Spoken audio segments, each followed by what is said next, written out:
یہ عرض کرنا چاہ رہے ہیں کہ امام سجاد علیہ السلام کے ذریعے سے کون سے اہم ترین متون ہیں جو ہماری نجات کے لیے ضروری ہیں، ہماری ہدایت کے لیے ضروری ہیں، ہم تک پہنچے مولا کے توسط سے۔ صحیفہ سجادیہ بے شک وہ سب جانتے ہیں، کم سے کم نام کی حد تک۔ پھر رسالۃ الحقوق ہے جس میں ہم نے عرض کیا کہ 51 حقوق، جن میں سے 9 حق اللہ عز و جل کے بیان فرمائے، 5 حق اعمال صالحہ کے بیان فرمائے، نماز کا حق، روزے کا حق، حج کا حق، صدقے کا حق، تحفے کا حق۔ 3 حقوق لیڈرز کے بیان کیے، یہ جو لیڈر ہے اس کا کیا حق۔ 4 حقوق پھر الگ سے رعیت کے بیان کیے کہ جو عوام ہے اس کا کیا حق ہے۔ 4 حقوق خونی رشتہ داروں کے لیے بیان فرمائے، ماں کا حق کیا ہے، باپ کا حق کیا ہے، اولاد کا حق، بھائی کا حق۔ اور پھر 26 حقوق 26 معاشرے کے دیگر افراد کے لیے بیان فرمائے۔ سبحان اللہ، واقعی ایسا ہو تو کہا جائے لسان اللہ انہ۔ سبحان اللہ۔ مولا کے نام پر ایک اور مل کے صلوات دیجیے گا محمد اور آل محمد پر۔ اللہم صلی علی محمد و آل محمد وعجل فرجہ۔ کلامکم نور، کلامکم نور، اہل بیت آپ کا کلام نور ہے۔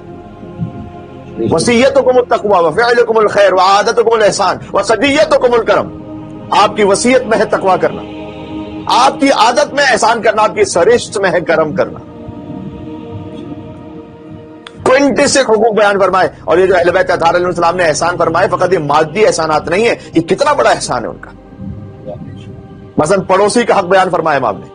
میں فقط اس لیے تھوڑا سا شوق دلانا چاہتا ہوں کہ انشاءاللہ ان مجالس کے توسط سے کم رسالۃ الحقوق کے بارے میں بھی ایک آشنائی ہو جائے، کہ فہرست پتہ چل جائے ہمیں کہ رسالۃ الحقوق کی فہرست، کیونکہ یہ بھی متن ہوا ہے کہ جو امام زین العابدین علیہ السلام کے ذریعے ہم تک پہنچا ہے۔ تو پڑوسی کا کیا حق ہے، اور اردو میں بھی ٹرانسلیشن اویلیبل ہے اس کا، اور انگلش میں بھی اویلیبل ہے انٹرنیٹ پر رسالۃ الحقوق کا۔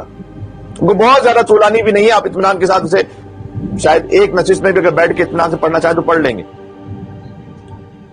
کہ پڑوسی کا حق کیا امام نے بیان فرمایا، پارٹنر کا حق، مؤذن کا حق، امام جماعت کا حق۔ یہ جو 26 حقوق معاشرے کے دیگر افراد کے بیان کیے، اس میں مؤذن کا حق، کس پہ توجہ جاتی ہے، مؤذن کا حق کیا ہے، امام جماعت کا حق، کبیر کا حق، صغیر کا حق، تمہارے اہل ملت کا حق، نصیحت کرنے والے کا حق، نصیحت سننے والے کا حق۔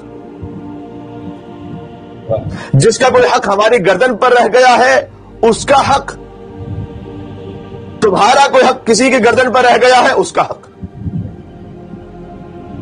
مانگنے والے کا حق، جس سے مانگا جا رہا اس کا حق، جو سائل ہے اس کا بھی حق بیان کیا، مسئول عن اس کا بھی حق بیان کیا، مشورہ طلب کرنے والے کا حق، جس سے مشورہ طلب کیا جا رہا اس کا حق، حتیٰ کافر ذمہ کا حق، حتیٰ یہ کہ جس نے تمہارے ساتھ کوئی برائی کی ہے اس کا کیا حق ہے تم پر۔ اللہ اکبر، ہے کسی کے پاس ایسا خزانہ کوئی؟ مولا فرماتے حق کو من ساک انت عفو عنہ، کہ جس نے تمہارے ساتھ کوئی برائی کی ہے اس کا پہلا حق تو یہ ہے کہ کوشش کرو اسے معاف کر دو۔ جس نے برائی کی اس کا کیا حق ہے ہم پر، کہ پہلا حق ہے کہ اسے معاف کر دو۔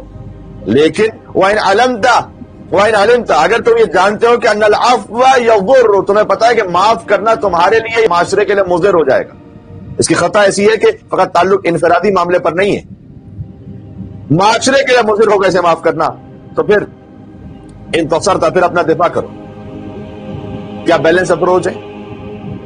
پھر امام نے قرآن کی آیت پڑھی وَلِمَنْ انتَصَرَ بَعْدَ ظُلْمِهِ، جو ظلم اٹھانے کے بعد اپنا دفاع کرے فَأُولَئِكَ مَا عَلَيْهِم مِّن سَبِيلٍ، اس پر کوئی الزام نہیں ہے۔ جس نے برائی کی اس کا بھی ایک حق ہے، اور امام علیہ السلام نے کچھ ترتیب سے بیان فرمایا۔ سبحان اللہ، یعنی ان میں سے ایک ایک حق جو امام نے بیان فرمایا ہے، اور ایک ایک دعا جو ارشاد فرمائی ہے، اس کی روٹس آیات قرآنی میں۔ امام نے حق بیان کرنے کے ساتھ ساتھ آیات قرآنی کو کوٹ کیا کہ میں یہ حق کیوں بیان کر رہا ہوں۔